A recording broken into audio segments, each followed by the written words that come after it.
നമസ്കാരം സുഹൃത്തുക്കളെ. I M Ali Amjad, വയനാടാണ്.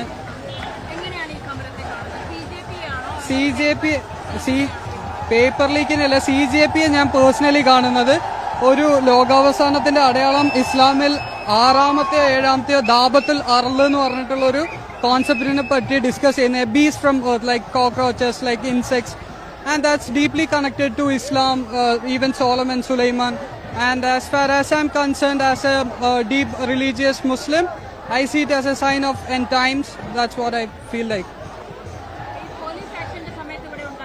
ഇല്ല, ഞാൻ ഓൺലൈനിലൂടെ ആയിരുന്നു അറിയുന്നത്.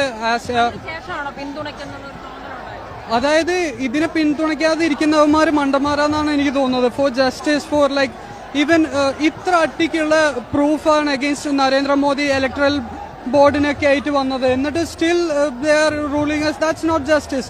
This government should fall down or it will fall down. സമരം നേരത്തെ തീരാഞ്ഞത് നന്നായി എന്നേ ഞാൻ പറയൂ. അങ്ങനെ തീർന്നിരുന്നുവെങ്കിൽ ഇതൊക്കെ കാണാനും കേൾക്കാനുമൊന്നും നമുക്ക് പറ്റില്ലായിരുന്നു. ഇനിയും നമ്മുടെ ഇടയിൽ ഇതുപോലെ ജീവിക്കുന്ന അനേകം സ്ലീപ്പർ സെല്ലുകളുണ്ട്. അവർക്ക് അനുകൂലമായ ഒരു അവസരം ഒത്തുവന്നു എന്ന് കാണുമ്പോൾ മാത്രമേ അവർ പുറത്തേക്ക് തല നീട്ടി വരാറുള്ളൂ. അങ്ങനെ വന്ന ഒരു മത ജീവിയാണ് ഇയാൾ എവിടെ നിന്നാണ് വന്നതെന്ന് നോക്കുക. കേരളത്തിലെ വയനാട്ടിൽ നിന്ന്. വിദ്യാഭ്യാസം ഇല്ലാത്തതിൻ്റെ കുഴപ്പമൊന്നുമല്ല, വിദ്യാഭ്യാസമുണ്ട്. അവൻ അത്യാവശ്യം നന്നായിട്ട് ഇംഗ്ലീഷിൽ സംസാരിക്കുന്നുമുണ്ട്. അതെന്തായാലും നന്നായി. മലയാളിക്ക് മാത്രമല്ലല്ലോ, കേരളത്തിന് പുറത്തുള്ളവർക്കും അവൻ പറയുന്ന കാര്യങ്ങൾ മനസ്സിലാക്കാൻ പറ്റുന്നുണ്ട്. ഒരു സമരത്തിന് ചിന്തിക്കുന്നവൻ, അതും നീറ്റ് പരീക്ഷാ പേപ്പർ ചോർന്നു എന്ന പേരിൽ തുടങ്ങിയ ഒരു സമരത്തിന് വയനാട്ടിൽ നിന്ന് വണ്ടി പിടിച്ച് ചെന്നവൻ പറയുന്നത് എന്താണെന്ന് നോക്കുക. യാതൊരു ബന്ധവുമില്ലാത്ത കാര്യങ്ങൾ. ഇസ്ലാം മതം, ഖുറാനിൽ പറഞ്ഞിരിക്കുന്ന കാര്യങ്ങൾ, ലോകാവസാനം, അതിൽ പറഞ്ഞിരിക്കുന്ന കണക്ക് പാറ്റകളും മറ്റ് ക്ഷുദ്രജീവികളും ഒക്കെ ലോകാവസാനത്തിൻ്റെ തെളിവാകും അത്രേ. അതുകൊണ്ട് ഞാൻ CJP പാർട്ടിനെ അങ്ങനെയാണ് കാണുന്നത്. അല്ലാതെ നീറ്റ് പരീക്ഷാ പേപ്പർ അല്ല അവൻ്റെ വിഷയം എന്ന് പറയുന്നുണ്ട്. ഇത്തരക്കാരുടെ പ്രധാന പ്രശ്നം എന്താണെന്ന് ചോദിച്ചു കഴിഞ്ഞാൽ, ഒന്നുകിൽ ഈ രാജ്യം ഭരിക്കേണ്ടത് മുസ്ലിം നാമധാരിയായിരിക്കണം, അല്ലെങ്കിൽ മുസ്ലിങ്ങൾക്ക് വേണ്ടപ്പെട്ടവരായിരിക്കണം. അല്ലാത്ത ആരെയും ഇത്തരക്കാർ അംഗീകരിക്കില്ല. അത് തന്നെയാണ് ഇവിടെയും കാണുന്നത്. ഇത് മനോരമ അറിയാതാണോ അറിഞ്ഞാണോ കൊടുത്തതെന്നറിയില്ല. എന്തായാലും ലൈവായതിനാൽ അവർക്ക് കട്ട് ചെയ്ത് മാറ്റാൻ പറ്റിയില്ല. പക്ഷേ ഇത് കാണിച്ചതിന് മനോരമയെ ചീത്ത വിളിക്കുകയാണ് നാമധാരികൾ. ആ സമരത്തിൻ്റെ ഉദ്ദേശം തന്നെ കളയാനാണ് ഇവനെ പോലുള്ളവരോട് അടുക്കേ ചെന്നിട്ട് ബൈറ്റ് എടുക്കുന്നത്. നിങ്ങൾക്ക് വേറെ പണിയില്ലേ എന്നൊക്കെയാണ് മനോരമയോട് ചോദിക്കുന്നത്. സ്വാഭാവികമായിട്ടും മനുഷ്യന് ഉപകാരമുള്ള കാര്യങ്ങളൊന്നും ആ മാധ്യമം ഇങ്ങനെ കാണിക്കാറില്ല. ഇതുപോലെ വല്ലപ്പോഴുമൊക്കെയാണ് ആളുകൾക്ക് മനസ്സിലാകാൻ, ഇതിൻ്റെ പിന്നിൽ എന്താണ് നടക്കുന്നത് എന്ന് മനസ്സിലാവാൻ വേണ്ടിയിട്ട് ഇതുപോലുള്ള കാര്യങ്ങളൊക്കെ അവർ വല്ലപ്പോഴും പറയുന്നത്. മാത്രമല്ല, ഒരു സമരം നടക്കുമ്പോൾ അവിടേക്ക് 100 കണക്കിന് ആളുകൾ വേണ്ടി വരും, ചിലപ്പോൾ 1000 കണക്കിനും. അപ്പോൾ അത്രക്കാർക്ക് ഭക്ഷണവും വെള്ളവും ഒക്കെ വേണം. ഇതിനൊക്കെ ഈ ഫുഡ് ഡെലിവറി, ഇന്നിപ്പോൾ നമ്മുടെ രാജ്യത്ത് എല്ലാത്തിനുള്ള സൗകര്യമുണ്ട്.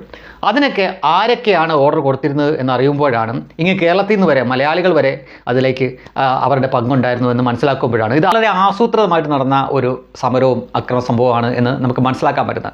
മാത്രമല്ല, വേറൊരു രംഗത്ത്, അതായത് സമരം നടക്കുമ്പോൾ തന്നെ പോലീസിൻ്റെ ജീപ്പാണോ അതോ മറ്റാരുടെങ്കിലും ജീപ്പാണെന്ന് അറിയില്ല, ആ സൈഡിൽ കിടക്കുന്ന ഒരു വണ്ടി കിടക്കുന്നു, നിർത്തിയിട്ടിരിക്കുകയാണ്. ചുറ്റും വലിയ ബഹളം നടക്കുന്നു. അപ്പോൾ ഒരു മുസ്ലിം കാണുമ്പോഴേ അറിയാം, അയാൾ ആ വണ്ടി കത്തിക്കാൻ വേണ്ടി തീപ്പെട്ടി ഒരിച്ചിടുന്ന ഒരു കാഴ്ച കൂടെ നമുക്ക് കാണുന്നുണ്ട്. അപ്പോൾ ഇത്തരം കാഴ്ചകളൊക്കെ ആ സമര പന്തലിൽ അല്ലെങ്കിൽ ആ സമര നടക്കുന്ന സ്ഥലങ്ങളിൽ നിന്നൊക്കെ നമുക്ക് വരുമ്പോൾ ഞാനോ മറ്റാരും ഒന്നും പറയേണ്ട കാര്യമില്ല. സാധാരണ ജനങ്ങൾക്ക്, ഈ രാജ്യം നല്ല രീതിയിൽ മുന്നോട്ട് പോകണം എന്ന് ആഗ്രഹിക്കുന്നവർക്ക്, അവർക്കൊരു പക്ഷേ അവർ വിശ്വാസിയായിരിക്കണമെന്നില്ല, ഏതെങ്കിലും രാഷ്ട്രീയ പാർട്ടിയുടെ അംഗമോ അല്ലെങ്കിൽ പിൻപറ്റുന്നവരോ പിന്തുണയ്ക്കുന്നവരോ പോലും ആവണമെന്നില്ല. തെരഞ്ഞെടുപ്പുകൾ അവർക്ക് ആ സമയത്ത് തോന്നുന്നവർക്ക് വോട്ട് ചെയ്യുന്ന അത്തരം ആളുകളായിട്ടുള്ളവരും ഇവിടെ കോടിക്കണക്കിനുണ്ട്. പക്ഷെ അവരൊക്കെ ഇത് കാണുമ്പോൾ സത്യം മനസ്സിലാക്കും.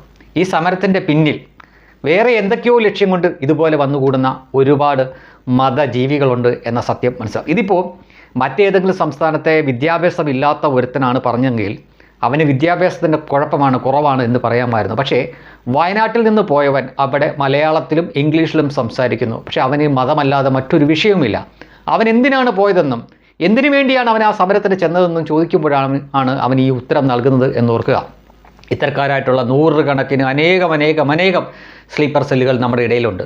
അവർ പലപ്പോഴും അവസരമില്ലാത്തതിനാൽ പതുങ്ങിക്കിടക്കുകയാണ്. ഇത്തരം ചില കാര്യങ്ങൾ വരുമ്പോൾ ഇതാണ് തങ്ങൾക്ക് പറ്റിയ അവസരം എന്ന് വിചാരിച്ചുകൊണ്ട് അവർ തലനീട്ടും. പക്ഷേ അപ്പോഴേക്കും അവർ പിടിക്കപ്പെടും. അപ്പോൾ ഈ സമരം നേരത്തെ തീർന്നിരുന്നുവെങ്കിൽ, ആവർത്തിച്ച് പറയുന്നു, ഇതൊന്നും നമുക്ക് കാണാൻ പറ്റില്ലായിരുന്നു, കേൾക്കാൻ പറ്റില്ലായിരുന്നു. അതിനാൽ ഒരു പക്ഷേ സർക്കാർ ഇതിൻ്റെ പിന്നിലുള്ളവർ കൂടി പുറത്തേക്ക് വരട്ടെ എന്ന ധാരണയിൽ അല്ലെങ്കിൽ ആ ഒരു ബുദ്ധിയിൽ ഇത് ഇത്രയേറെ നീട്ടിക്കൊണ്ട് പോയതാവാം. ഇതുകൊണ്ട് മാത്രം അതുകൊണ്ട് മാത്രം ഇപ്പോൾ ഈ രാജ്യത്തെ കോടിക്കണക്കിന് ആളുകൾക്ക് ഇത്തരക്കാരെ കൂടി കാണാനും കേൾക്കാനും പറ്റിയല്ലോ. കറ നല്ലതാണ്.